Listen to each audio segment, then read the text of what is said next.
Hello there, welcome to another Seeds of Flourishing episode.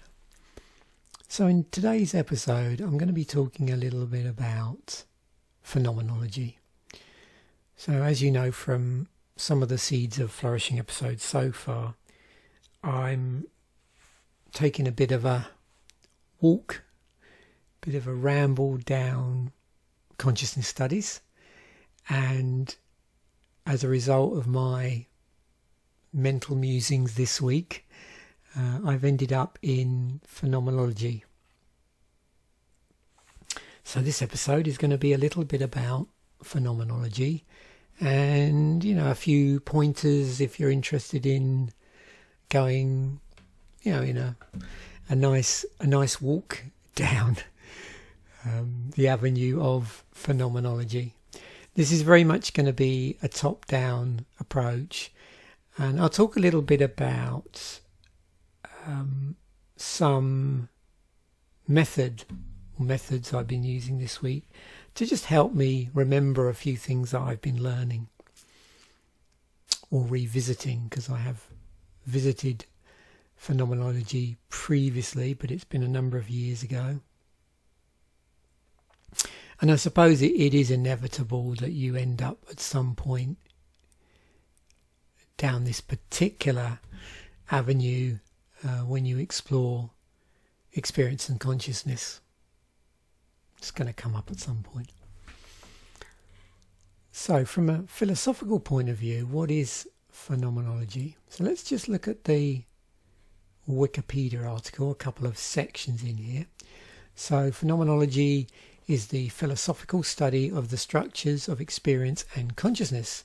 As a philosophical movement, it was founded in the early years of the 20th century by Edmund Husserl and was later expanded upon by a circle of his followers at the universities of Göttingen, I think that is, and Munich in Germany. It then spread to France, the United States and elsewhere, often in contexts far removed from Husserl's early work. Phenomenology is not a unified movement, rather the works of different authors share a family resemblance, but with many significant differences. And then just going down here, I'm obviously going to read out the whole Wikipedia article.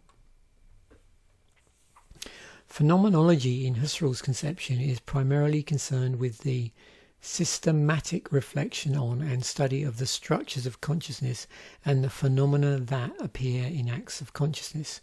Phenomenology can be clearly differentiated from the Cartesian method of analysis, which sees the world as objects, sets of objects, and objects acting and reacting upon one another. Now, as you start to explore phenomenology, you do tend to find that three names crop up a lot, which is Edmund Husserl, who we've already mentioned, Martin Heidegger, and Maurice Merleau-Ponty. The other thing that crops up is certain terminology, and the two that spring to mind straight away, and I want to include in this episode of a sort of a brief introduction to phenomenology, is intentionality and bracketing or epoché. So intentionality is the power of minds to be about something, to represent or to stand for things, properties and states of affairs. Intentionality is primarily ascribed to mental states like perceptions, beliefs or desires, which is why it has been regarded as the characteristic mark of the mental by many philosophers. A central issue for theories of intentionality has been the problem of intentional inexistence to determine the ontological status of the entities which are the objects of intentional states.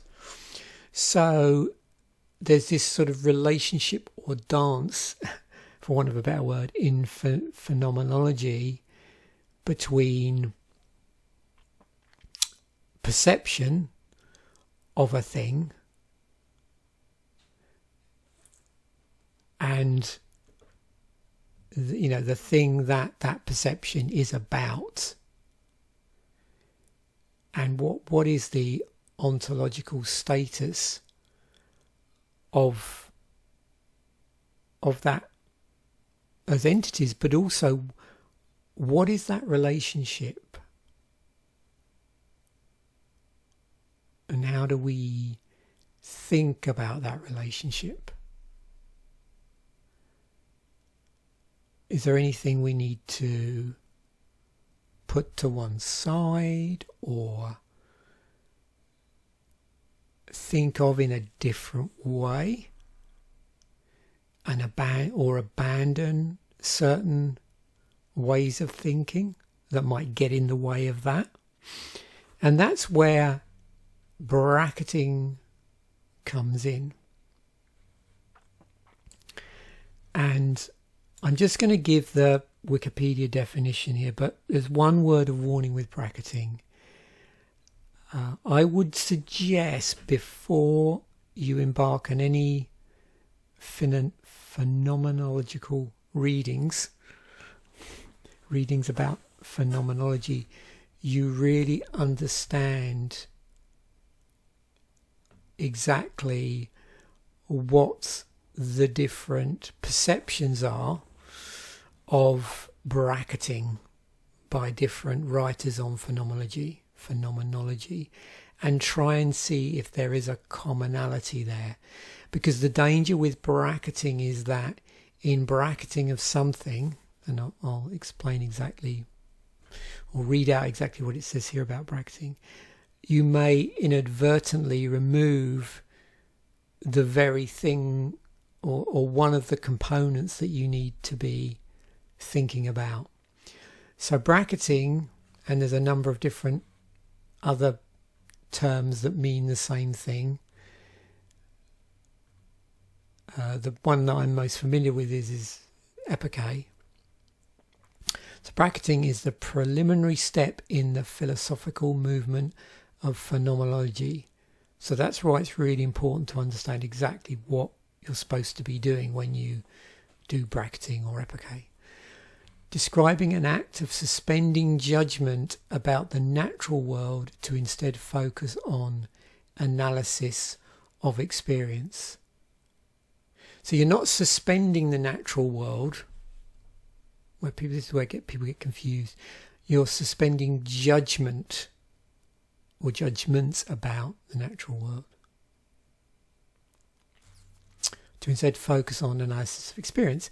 Its earliest conception can be traced back to Immanuel Kant, who argued that the only reality that one can know is the one each individual experiences in their mind or phenomena.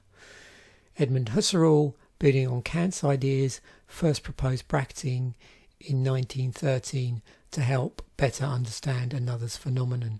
Now, you have to be a bit careful as well, in that you understand where there may or may not be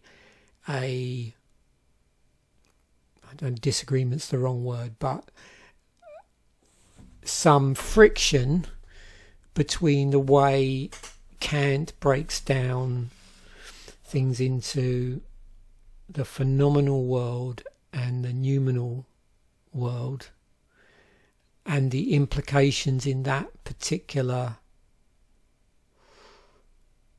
way to think about things, and whether or not that does lead you to think that there are almost like two separate versions of things or two separate entities.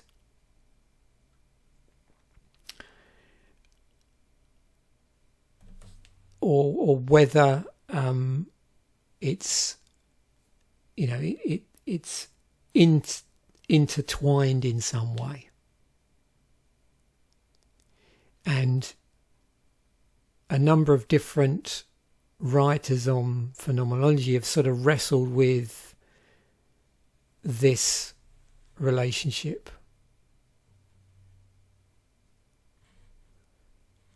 Between the noumena and the phenomena,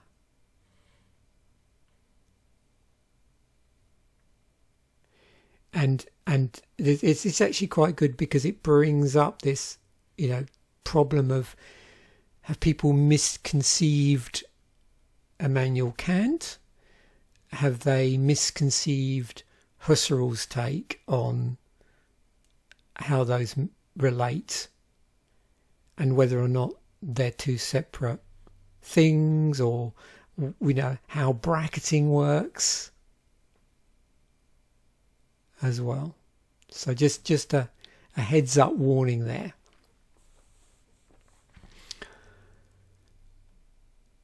Now, this is the same for most time I'm doing research. So what I tend to do is I use Wikipedia to give me a helicopter view.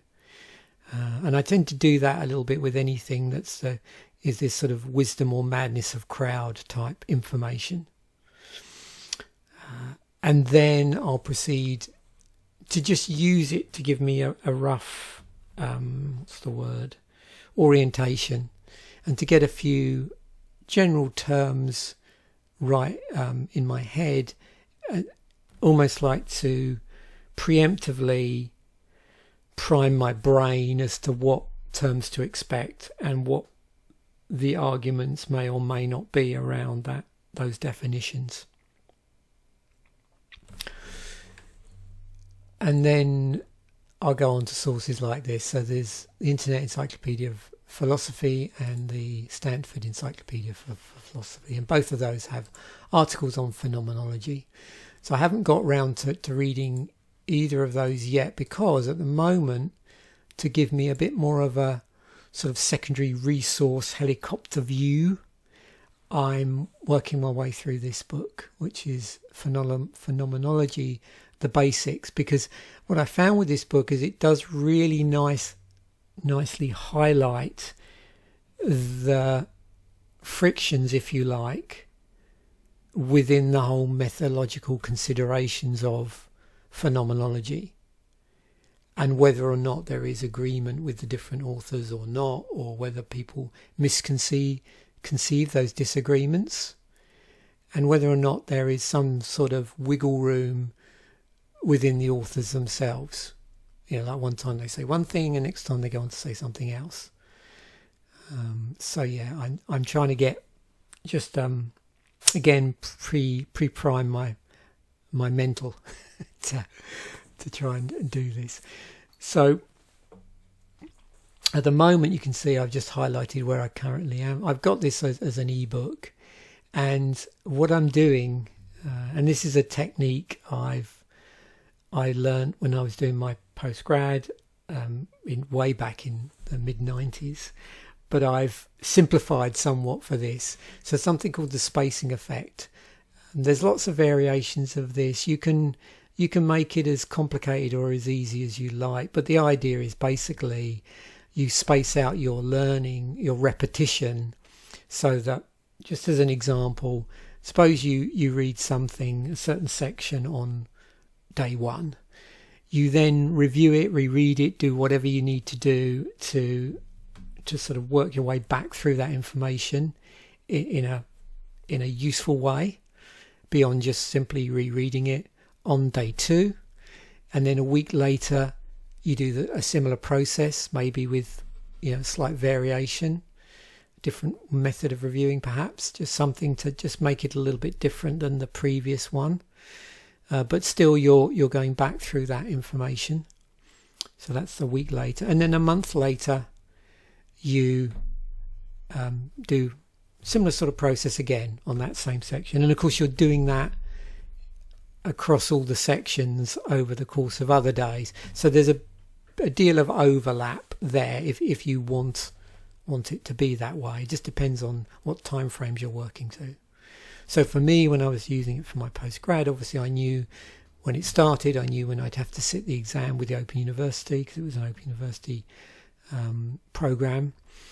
And so I would know, okay, it's going to take me this long to read the materials. I'm going to break the materials down this way, and each chunk I'm going to need to have a point in my calendar, in my diary, where I'm doing a review after one day, and then after a week, after a month.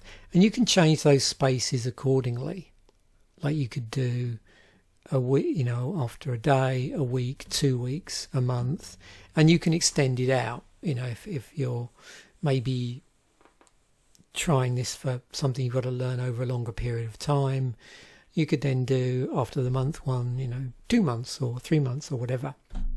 And over time you get to work out what your brain seems to like and what other methods you need to use.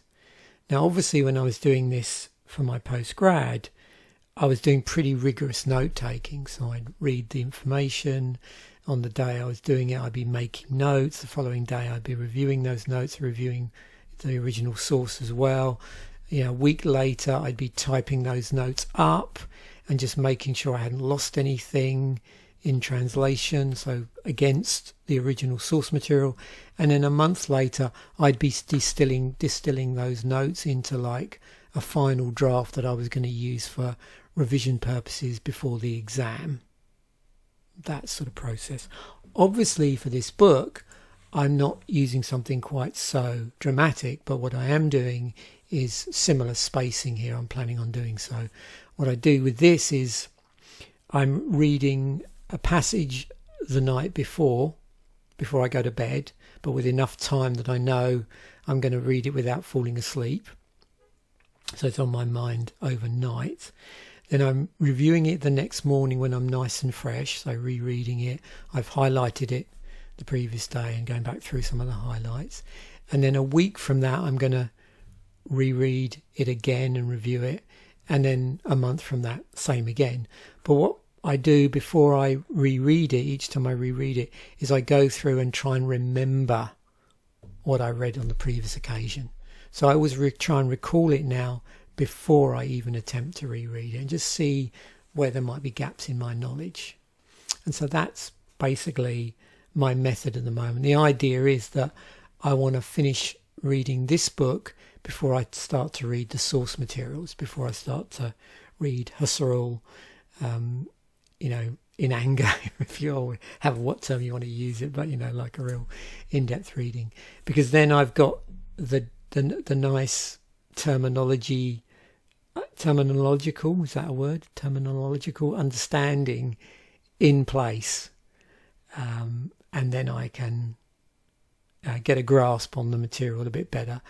I find it very, very difficult to read items or read materials where I don't have some grasp of the terminology.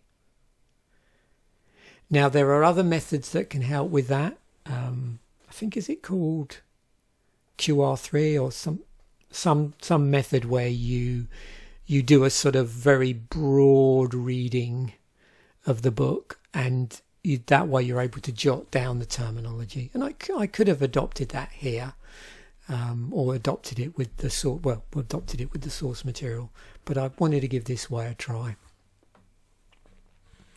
So I'll include a link to the article on the spacing effect there. And just before I finish up, a couple of other sources that I'll include, if it's an area you're interested in studying.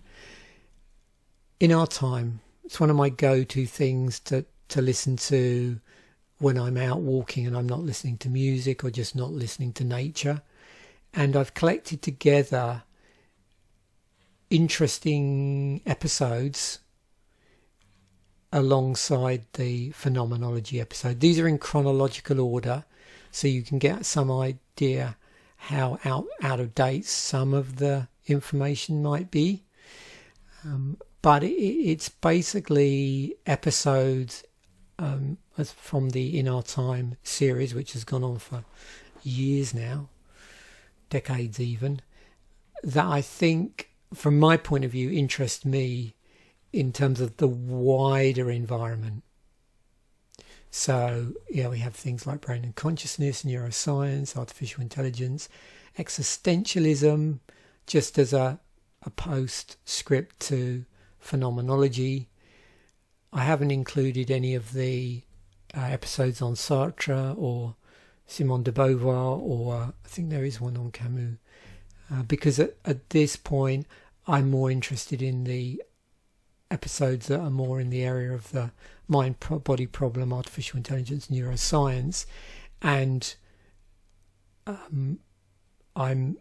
this episode is pretty tight around the sort of things that at the moment I'm interested in just reading around, if you like, without really going full on. And I've actually already done a course about a year ago online on